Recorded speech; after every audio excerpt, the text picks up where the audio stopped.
Hujan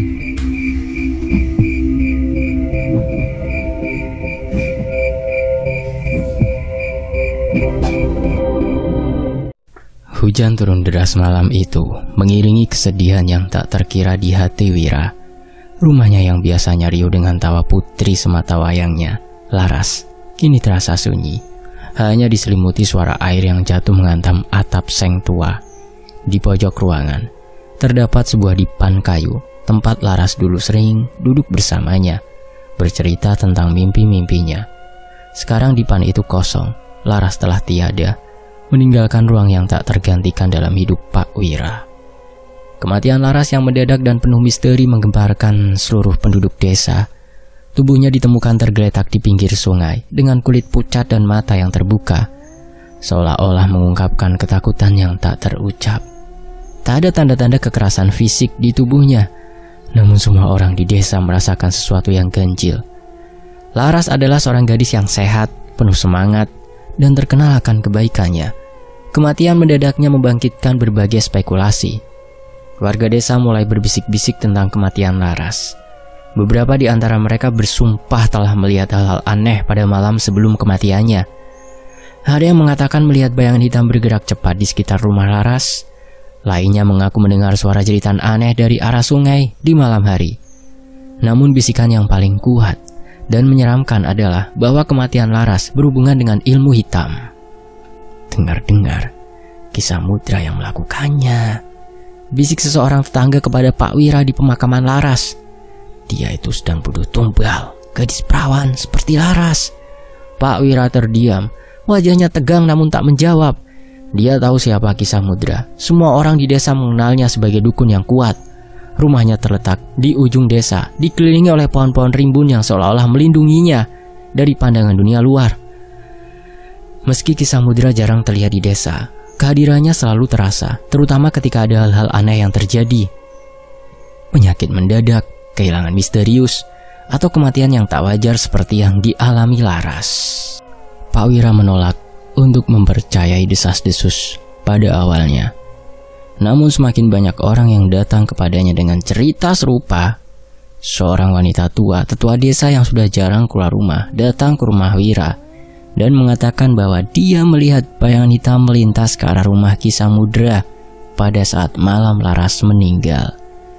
Yang lain menyebut bahwa mereka mendengar suara-suara aneh dari arah rumah dukun tersebut pada malam yang sama. Malam-malam setelah pemakaman Laras, Wira tak bisa tidur. Pikiran tentang putrinya terus menghantui, dan kemarahan di dadanya perlahan mulai membara. Wira mulai merasa bahwa kematian Laras bukanlah kecelakaan atau takdir semata. Ada sesuatu yang lebih kelam di balik tragedi ini. Dia tak bisa menerima bahwa putrinya yang begitu berharga dijadikan korban oleh seseorang yang rakus akan kekuasaan dan harta. Suatu malam, ketika hujan deras kembali turun, Wira duduk di kamar Laras, dikelilingi oleh kenangan yang masih segar. Bau harum bunga melati yang biasa dipakai Laras masih tercium samar di udara. Di sudut ruangan, terdapat meja kecil tempat Laras menyimpan buku-bukunya. Dengan tangan gemetar, Wira membuka salah satu buku harian milik putrinya, berharap menemukan petunjuk. Di halaman terakhir yang ditulis Laras, Wira menemukan sesuatu yang membuat darahnya membeku. Aku merasa ada yang mengikutiku setiap kali aku pergi ke sungai. Aku merasa ada yang mengawasi dari kejauhan. Malam ini aku melihat sosok bayangan hitam. Aku tidak tahu apa yang terjadi, tapi aku merasa sangat takut. Pak Wira mengatupkan buku itu dengan kuat. Air mata mengalir di wajahnya. Tapi kini bukan lagi air mata kesedihan, melainkan kemarahan. Putrinya tahu bahwa ada sesuatu yang mengincarnya, tetapi dia tidak sempat memberitahukan hal ini kepada bapaknya, Wira. Ini bukan lagi sekedar bisikan atau rumor. Wira yakin bahwa Laras menjadi korban dari sesuatu yang lebih jahat daripada yang bisa dipahami oleh logika manusia biasa. Wira bertekad untuk menyelidiki lebih dalam. Dia mengunjungi rumah-rumah warga yang pernah bersinggungan dengan Kisah Mudra, berbicara dengan mereka yang pernah meminta bantuannya. Banyak yang takut, tak ingin terlibat, tetapi ada beberapa yang mengakui bahwa Kisah Mudra bukanlah dukun biasa. dia memiliki hubungan dengan kekuatan-kekuatan kegelapan. Dan setiap beberapa tahun, seseorang selalu menjadi korban. Wira mendengar cerita-cerita mengerikan tentang ritual-ritual rahasia, di mana Ki Samudra menggunakan kekuatan supranatural untuk menghisap energi dari gadis-gadis perawan sebagai tumbal bagi pesugihannya. Semakin Wira menyelidiki, semakin jelas bahwa kematian Laras bukanlah kebetulan. Namun meskipun banyak yang tahu tentang praktek gelap ini, tak seorang pun berani melawan Ki Samudra. Mereka takut akan balasan yang bisa datang dalam bentuk santet atau kutukan. Beberapa warga bahkan mengatakan bahwa mereka pernah melihat orang-orang yang mencoba melawan Ki Samudra berakhir dengan kematian mengerikan atau kehilangan segalanya. Tapi Wira bukanlah orang yang mudah ditakuti. Dia telah kehilangan segalanya dengan kematian Laras. Dan tak ada yang lebih menakutkan daripada rasa hampa yang dia rasakan sekarang. Dengan nyala dendam yang terus membara, Wira bersumpah bahwa dia akan menghancurkan Ki Samudra. Meskipun itu berarti harus berhadapan dengan kekuatan-kekuatan supranatural yang tidak bisa dilihat dengan mata telanjang. Malam yang gelap dan penuh hujan itu menjadi saksi dari sebuah keputusan besar yang akan mengubah hidup Wira. Dia tak akan menyerah begitu saja, bahkan jika Ki Samudra adalah seorang dukun dengan kekuatan yang besar. Wira percaya bahwa dengan cinta seorang ayah yang membara untuk anaknya, dia bisa melawan siapapun, bahkan kegelapan itu sendiri. Sementara itu di desa sebelah tampak lebih sunyi dibandingkan seperti biasanya. Ketika Wira tiba di rumah kecil yang terletak di ujung jalan berbatu. Rumah itu milik Mbah Joyo, seorang pria tua yang dikenal memiliki kekuatan spiritual untuk melawan ilmu hitam. Dinding rumahnya terbuat dari kayu tua, dengan atap jerami yang sudah rapuh dimakan waktu. Pohon-pohon besar melingkupi rumah itu, seolah melindunginya dari dunia luar. Namun udara di sekitar rumah terasa lebih berat, penuh dengan aura yang sulit dijelaskan. Seolah ada sesuatu yang mengintai, tak terlihat tapi nyata. Wira mengetuk pintu dengan ragu. Rasa gugup sempat melintas, namun tekad untuk membalas kematian Laras mendorongnya untuk terus melangkah. Suara berderit terdengar saat pintu dibuka, memperlihatkan Mbah Joyo. Sosok tua dengan rambut putih dan tubuh kurus yang tetap tegap. Mata Mbah Joyo tajam, meskipun keriput di wajahnya menandakan usianya yang sudah lanjut. Ia mengangguk singkat, seolah sudah mengetahui tujuan kedatangan Wira. "Sudah kuduga kau akan datang, Wira." Suara Mbah Joyo serak namun tenang. "Kemarahanmu sudah menarik perhatian mereka." Wira tidak langsung menjawab. Ia hanya menatap pria tua itu, berharap mendapat petunjuk atau harapan bahwa ada cara untuk membalas dendam pada Ki Samudra, orang yang menurutnya telah merenggut nyawa Laras. Ia duduk di depan Mbah Joyo di sebuah ruangan yang dipenuhi aroma dupa.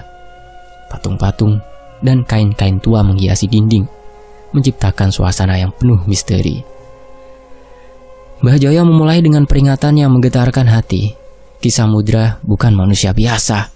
Dia bersekutu dengan kekuatan yang tidak bisa kau lawan hanya dengan amarah. Dia punya kawan-kawan dari dunia yang tak terlihat oleh matamu, makhluk-makhluk yang berkeliaran di alam lain, dan mereka lebih kejam daripada manusia. Wira mendengarkan dengan serius. "Aku tak peduli," suaranya penuh tekad. "Aku sudah kehilangan segalanya. Kalau aku harus mati untuk menghancurkan dia, biarlah." Mbah Joyo menghela nafas panjang. "Balas dendam adalah jalan yang berat.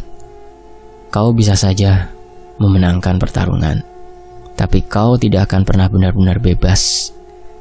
Jiwa dan ragamu akan diikat oleh kebencian itu." Mbah Joyo kemudian mengambil sesuatu dari kotak kayu yang terletak di sebelahnya. Sebuah jimat berbentuk bulat, terbuat dari kain merah dengan benang emas berkilauan di tepinya. Ia serahkan kepada Wira.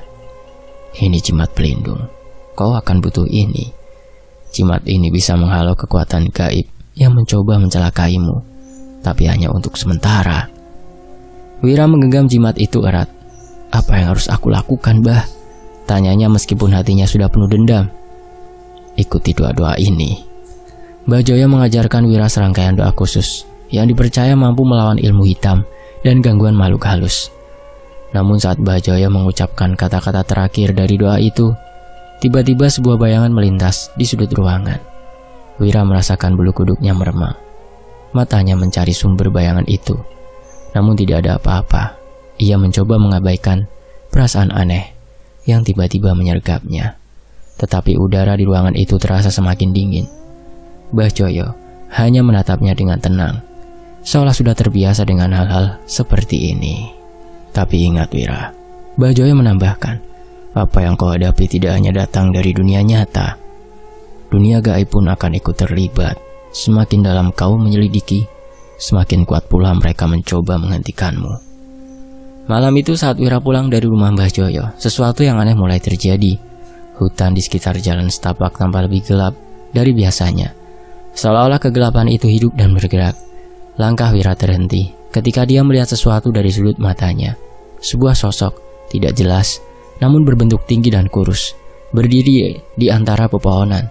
Sosok itu tidak bergerak, hanya dia memperhatikannya. Wira mencoba mengabaikannya, berpikir bahwa itu hanyalah imajinasinya yang sedang bermain karena ketakutan. Namun ketika ia melangkah lebih jauh, sosok itu muncul kembali. Kali ini lebih dekat, bayangannya menjulang di antara pepohonan. Ketika Wira mempercepat langkahnya, terdengar suara gemerisik dari dedaunan. Seakan ada sesuatu yang mengikuti di belakangnya.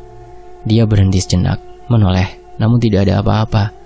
Ketika dia berbalik lagi untuk melanjutkan langkah, sosok itu berdiri di depan jalan setapak dengan tubuh hitam legam dan mata merah menyala yang menatapnya dalam diam. Wira terhuyung mundur. Dalam hatinya, ia mulai membaca doa-doa yang diajarkan Mbah Joyo. Sosok itu tidak mendekat, namun tetap berdiri di sana, memandangnya tanpa berkedip. Setelah beberapa saat, sosok itu perlahan memudar, lenyap di telan kegelapan malam. Namun rasa takut tetap menggelayut di hati Wira. Malam-malam berikutnya tidak lebih baik. Wira sering merasakan kehadiran sesuatu di rumahnya. Sesuatu yang tidak bisa dilihat, tapi selalu ada di sudut matanya. Kadang, pintu kamar berderi terbuka dengan sendirinya, atau angin dingin berhembus tanpa alasan di tengah malam yang tenang. Suara-suara aneh mulai terdengar, seperti bisikan halus yang memanggil namanya. Seolah-olah ada sesuatu dari dunia lain yang berusaha mendekatinya. Meski begitu, Wira tidak gentar. Jimat pemberian Mbah Joyo selalu dia bawa kemanapun dia pergi, dan doa-doa itu kini menjadi pelindung utamanya. Namun dia tahu bahwa ini hanyalah permulaan. Dia telah memutuskan untuk melawan sesuatu yang lebih besar dari sekedar manusia jahat. Dia sedang melawan kekuatan dari dunia lain yang jauh lebih kuat dan tak kasat mata. Dan Wira tahu bahwa untuk menghancurkan Ki Samudra, dia harus siap berhadapan dengan kekuatan yang selama ini tak pernah dia pahami. Kekuatan yang menuntut tumbal, yang mengincar nyawa demi kekuasaan. Wira berdiri di depan gapura batu berlumut yang menandai pintu masuk ke hutan sakral desa, tempat yang telah lama dianggap keramat oleh penduduk setempat. Udara di sekelilingnya terasa berat dan pekat, seakan mengisyaratkan bahwa dunia yang ia masuki bukanlah dunia biasa. Kabut tipis melayang-layang di antara pepohonan, menambah kesan angker. Mbah Joyo telah memberinya petunjuk bahwa disinilah dia bisa menemukan cara untuk melawan Ki Samudra.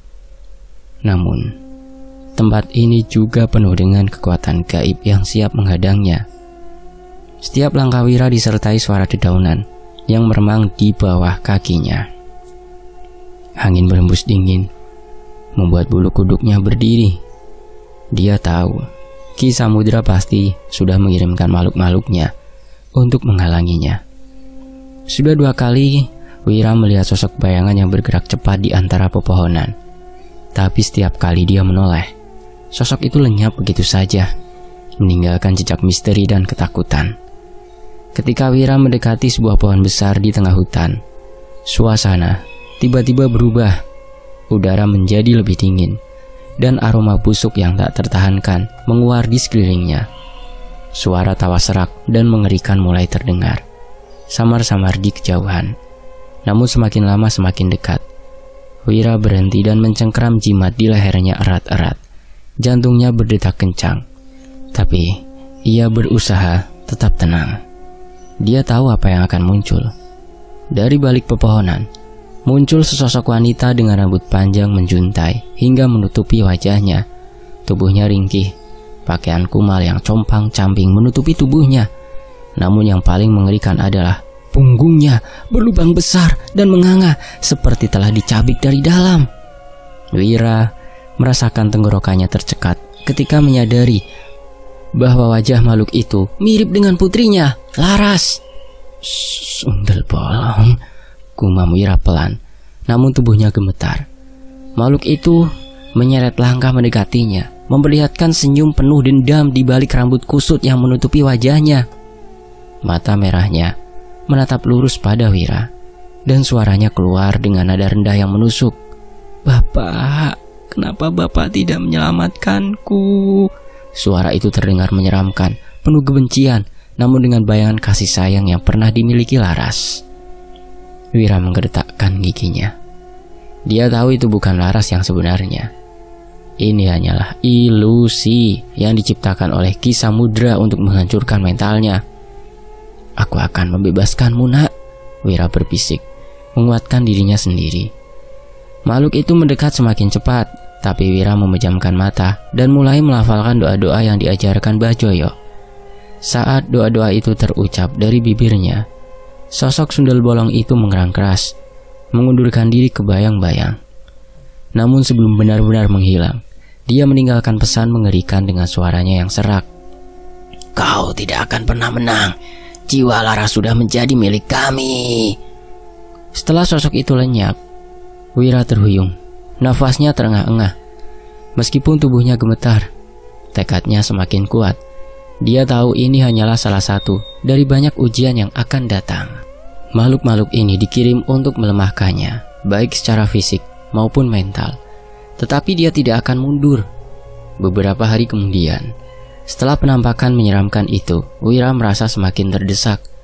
Setiap kali dia mencoba mendekati rumah Ki Samudra, kekuatan ilmu hitam semakin menekan, membuat tubuhnya lemas dan pikirannya bimbang.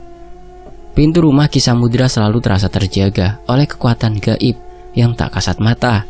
Seakan ada tembok tak terlihat yang memblokir akses Wira. Dalam keputusasaan, Wira memutuskan untuk melakukan tirakat, puasa dan meditasi di makam Laras selama 3 hari 3 malam. Wira duduk di pusara putrinya dengan hanya membawa air putih dan sedikit makanan. Malam pertama berjalan lambat dengan hanya kegelapan dan sunyi yang menemaninya. Namun di tengah malam kedua, angin mulai berhembus kencang, membawa suara-suara dari alam gaib. Di antara desiran angin, Wira mendengar suara bisikan halus yang memanggil namanya, memohon dan merayu untuk menyerah. Malam ketiga, ujian terberat datang. Di atas makam Laras muncul bayangan tinggi besar dengan mata merah menyala. Sosok itu melayang tanpa kaki, tubuhnya seperti asap hitam yang membentuk wujud manusia. "Kau pikir kau bisa melawan kami?" Suara makhluk itu bergaung, membuat tanah bergetar. Sosok itu mendekat, dan Wira bisa merasakan hawa dingin menyusup ke tulang-tulangnya. Wira menutup mata, melafalkan doa-doanya. Namun makhluk itu tetap mendekat, dan seiring dengan dekatnya sosok hitam itu, tubuh Wira mulai terasa berat, seolah-olah ada beban tak terlihat yang menindihnya. Ketika makhluk itu hampir menyentuhnya, tiba-tiba Wira merasakan kehangatan aneh mengalir dari jimat yang diberikan Mbah Joyo. Sinar lembut memancar dari jimat itu, dan makhluk hitam itu mengerang kesakitan sebelum akhirnya menghilang dalam jeritan yang memekakan telinga. Setelah pertarungan gaib itu, Wira tersungkur di samping makam Laras. Tubuhnya lemah, tapi jiwanya terasa lebih kuat. Di tengah rasa letihnya, Wira mendapat penglihatan sesosok lelaki tua berwajah tegas dan mengenakan pakaian adat Jawa berdiri di hadapannya. Wira mengenali sosok itu sebagai kakek buyutnya, seorang ahli spiritual yang dihormati pada masanya. Dalam penglihatan itu, kakek buyutnya berbicara dengan suara tenang. "Kau harus menemukan kitab tua yang pernah kumiliki. Di sana ada ilmu kejawen kuno yang bisa menghancurkan kekuatan Ki Samudra. Hanya dengan itu, kau bisa mengalahkannya." Penglihatan itu hilang seketika, dan Wira terbangun dengan rasa baru, bukan sekedar dendam, tapi tujuan yang lebih besar. Dia harus menemukan kitab tua yang tersembunyi, warisan kakek buyutnya, untuk menyelesaikan pertarungan ini. Namun dia tahu, perjalanan ini akan semakin berbahaya dengan makhluk gaib berkekuatan tinggi yang terus mengintai. Pagi itu, Wira berdiri di depan rumah lamanya yang terletak di pinggir hutan desa. Rumah itu telah ditinggalkan selama bertahun-tahun, usang dan penuh lumut. Dahulu rumah ini adalah tempat kakek buyutnya, seorang ahli spiritual ternama, menjalani hidup. Namun, sejak kematiannya, rumah itu ditinggalkan, menyimpan kenangan dan rahasia yang mungkin bisa menjadi jawaban bagi perjuangan Wira. Dengan hati-hati, Wira memasuki rumah itu. Pintu kayunya berderit saat dibuka. Udara di dalam terasa lembab dan pengap, mengeluarkan aroma kayu tua yang membusuk. Wira tahu, kitab tua yang dia cari mungkin tersembunyi di sini, di antara reruntuhan masa lalu keluarganya. Langkah kakinya menggema di atas lantai kayu yang sudah lapuk. Wira menyusuri setiap sudut rumah, membuka laci-laci yang terkunci, dan membongkar lemari-lemari tua. Tidak ada petunjuk. Keringat dingin mulai membasahi dahinya. Jika kitab itu hilang, maka tidak ada harapan lain untuk melawan Ki Samudra. Hingga akhirnya, di pojok halaman belakang rumah, Wira menemukan lumbung tua yang hampir tertutup oleh semak belukar. Lumbung itu sudah lama tidak terpakai, tetapi Wira merasa ada sesuatu yang memanggilnya dari dalam.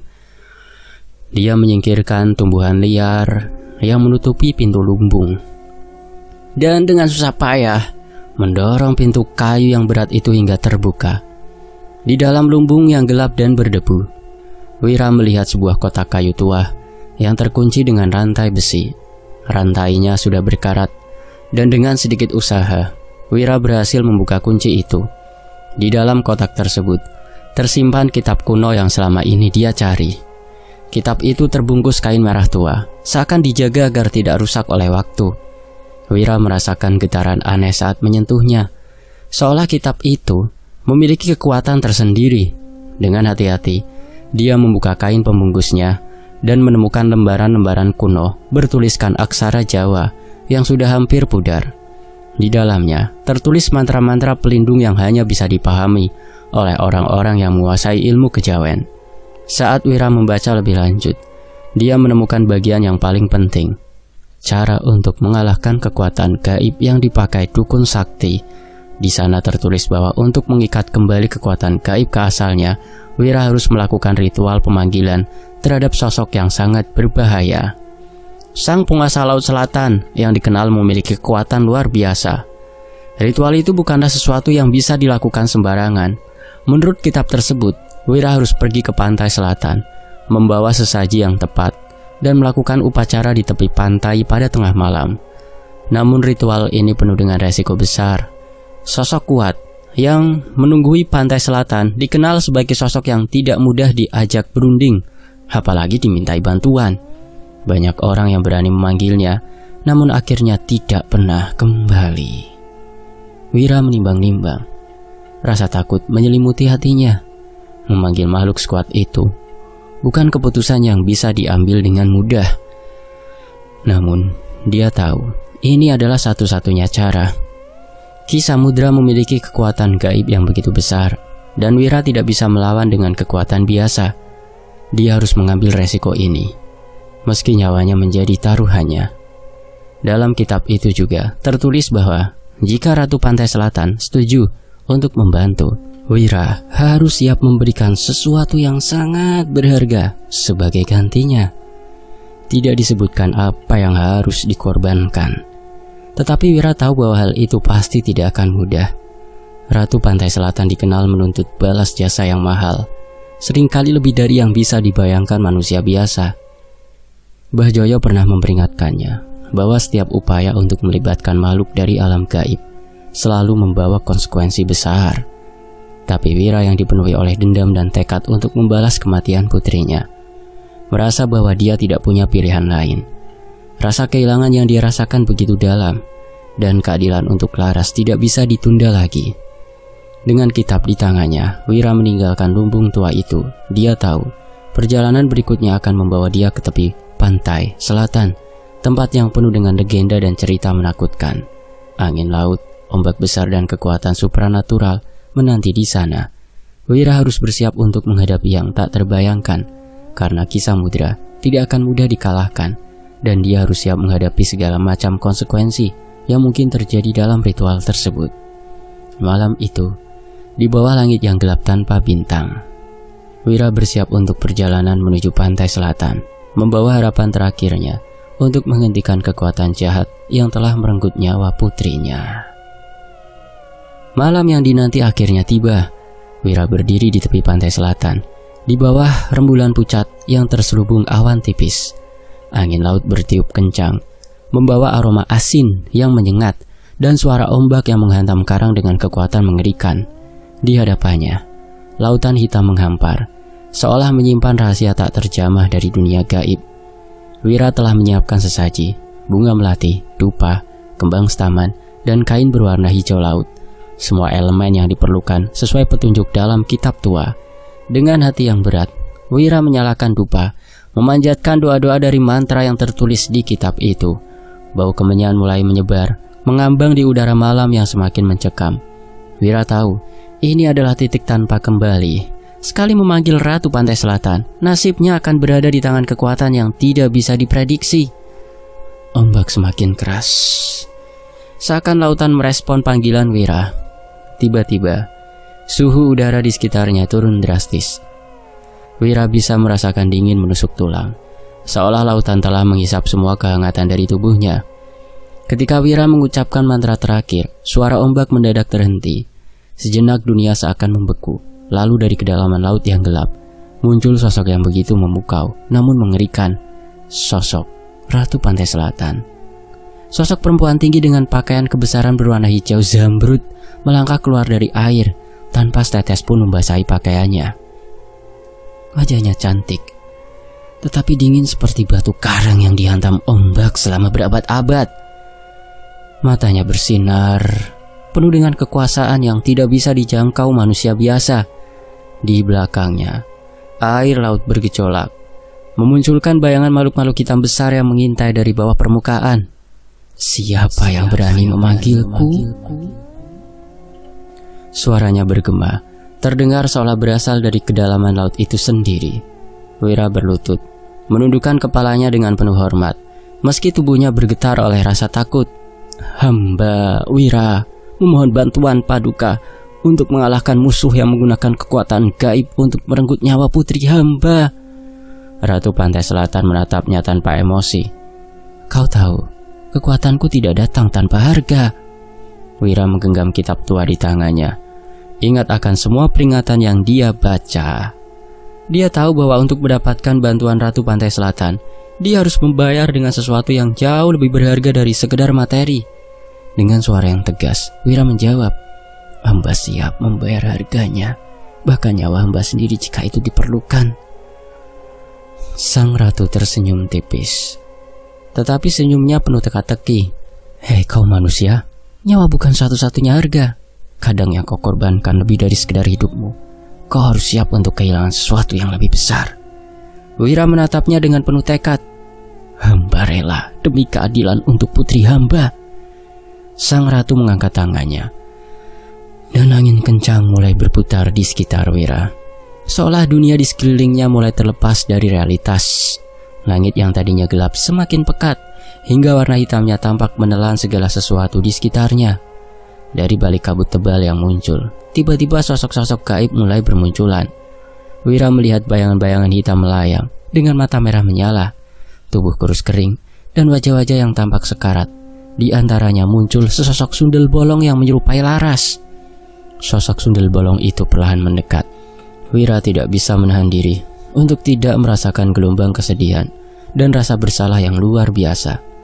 Wajah Laras, meski rusak dengan punggung berlubang, terlihat penuh rasa sakit dan dendam. Bapak, mengapa kau tidak melindungiku? Suaranya bergema seperti jeritan yang datang dari kuburan. Hati Wira terasa dicabik-cabik. Dia merasa tanggung jawab besar sebagai ayah menghancurkan dirinya. Tetapi dia tidak gentar. Dia memejamkan mata, menahan air mata yang mulai membasahi pipinya, lalu berbisik pelan. Bapak akan membalasnya, Duk. Bapak akan menuntut keadilan. Namun tiba-tiba, bayangan Ratu Pantai Selatan semakin mendekat dan suara mendalamnya terdengar menggetarkan. Pilih, Wira, kau bisa terus mengejar dendammu atau kau bisa melepaskannya. Tapi ketahuilah, jalan yang kau pilih akan menuntunmu pada kehancuran yang lebih besar atau kedamaian yang sulit dicapai. Jika kau ingin aku membantu menghancurkan Ki Samudra, kau harus siap membayar dengan masa depanmu sendiri. Semua yang kau cintai akan hancur. Wira terguncang. Dia tahu apa artinya itu. Jika dia melanjutkan balas dendam ini, kehidupannya tidak akan pernah sama lagi. Kegelapan akan selalu mengintainya, dan mungkin nyawanya atau orang-orang yang dia cintai akan menjadi korban selanjutnya. Dalam sekejap, dia melihat bayangan masa depan. Dirinya yang tua sendirian, dikepung oleh arwah-arwah yang haus darah.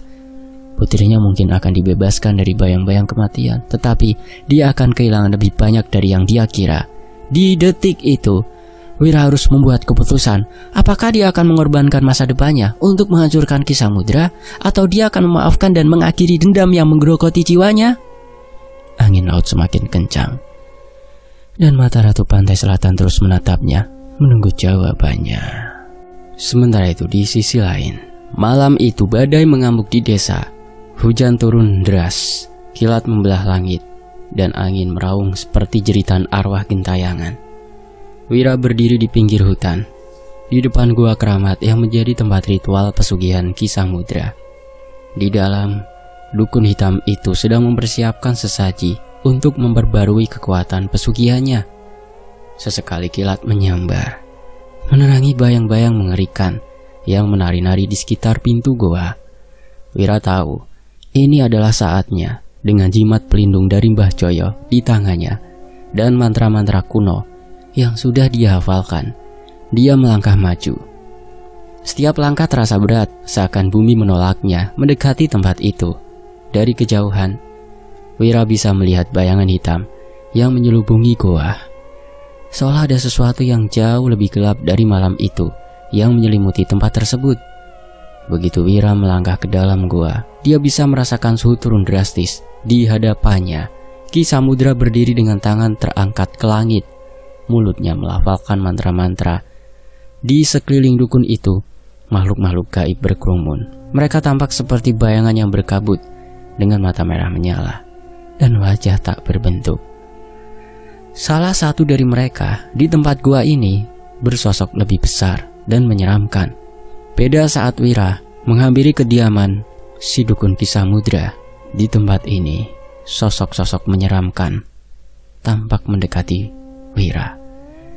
Tapi jimat pelindung yang dia bawa membuat makhluk itu mundur sejenak, meski tatapannya tetap tajam, seolah menunggu saat Wira lengah. Di seberang sisi, Wira bisa melihat sosok sundel bolong dengan wajah laras. Rambut panjangnya basah dan kusut, matanya dipenuhi kebencian dan kesedihan. Punggungnya yang berlubang mengeluarkan cairan hitam yang berbau busuk, seperti pembalasan dendam yang terus-menerus menetes. Dia menutup Wira dengan mata yang penuh kebencian, membuat Wira merasa tersiksa. Melihat putrinya dalam keadaan seperti itu. Laras, bisik Wira, hatinya bergemuruh oleh rasa bersalah. Dia ingin menyelamatkannya, ingin memberikan keadilan bagi putrinya yang telah menjadi korban pesugihan Ki Samudra.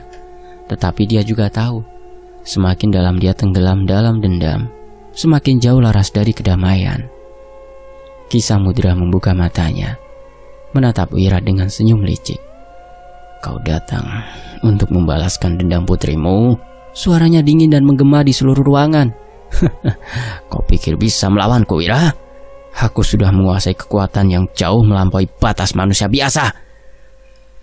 Dengan satu gerakan tangan, Ki Samudra memanggil makhluk-makhluk gaib yang lebih besar dan mengerikan. Mereka muncul dari bayang-bayang, menjulang dengan tubuh kurus namun sangat kuat. Mulut mereka penuh taring tajam, dan tangan mereka merentang ke arah Wira.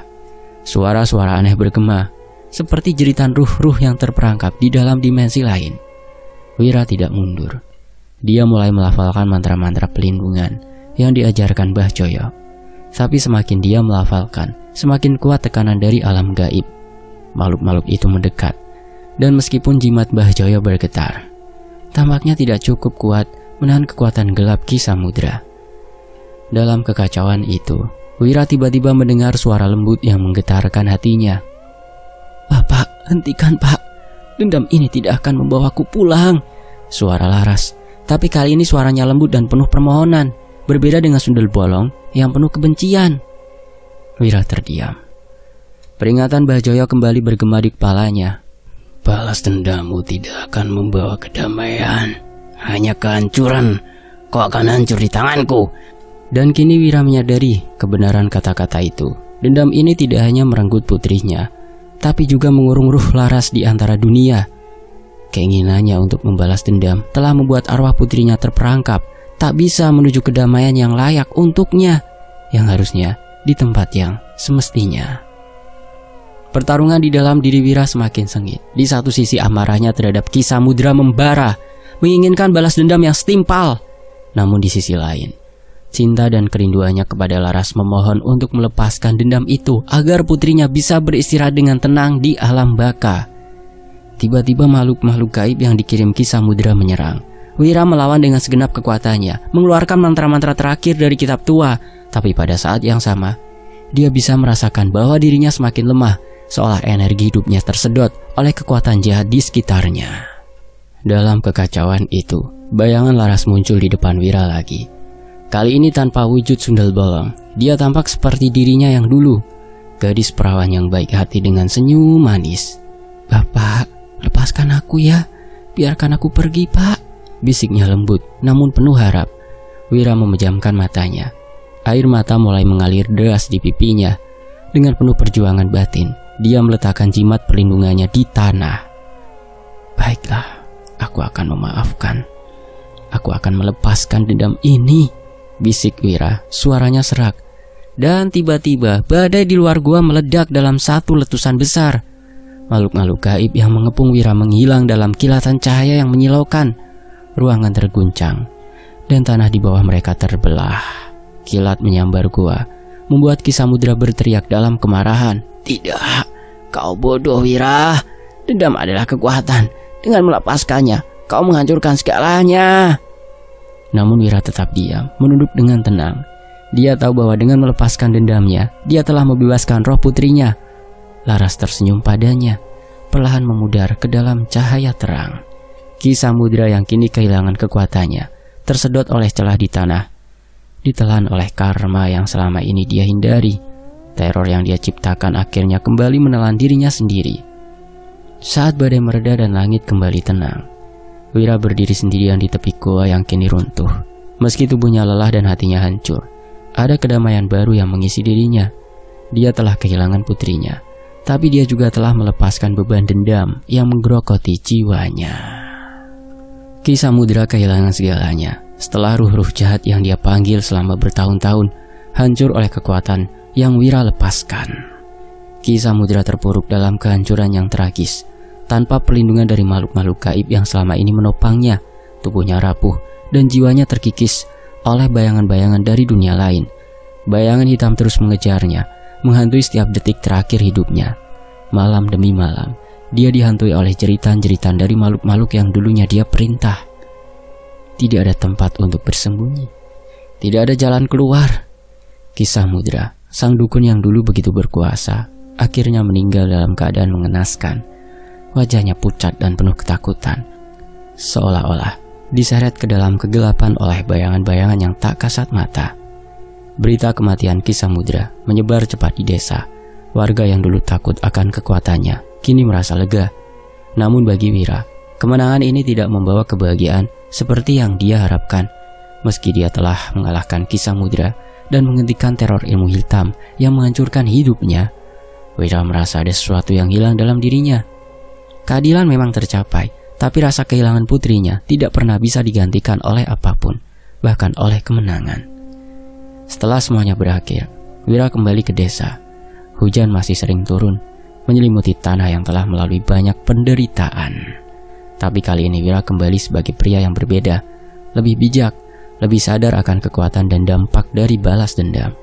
Dia menyadari bahwa meskipun dia telah melawan kekuatan gaib dan manusia jahat, perang terbesarnya adalah perang di dalam dirinya sendiri. Dendam yang dia bawa selama ini telah memakan sebagian besar hidupnya. membuatnya terasing dari kedamaian yang sejatinya bisa dia dapatkan lebih awal. Di desa, Wira memilih untuk menjalani kehidupan yang sederhana. Dia sering duduk di makam putrinya, bukan dengan amarah, tetapi dengan doa dan harapan bahwa Laras kini telah menemukan kedamaian di alam baka. Setiap kali angin bertiup lembut di antara pepohonan, Wira merasa seolah-olah Laras hadir di sampingnya. Tidak lagi sebagai sosok sundel bolong yang penuh dendam, tetapi sebagai ruh yang damai dan bebas dari penderitaan duniawi. Mbah Joyo yang telah menolong Wira selama perjalanan panjang ini mengunjunginya suatu hari. "Kau telah melakukan yang benar, nak," kata Mbah Joyo dengan bijak. "Kau memilih jalan yang sulit, tetapi itu adalah satu-satunya jalan untuk menuju kedamaian.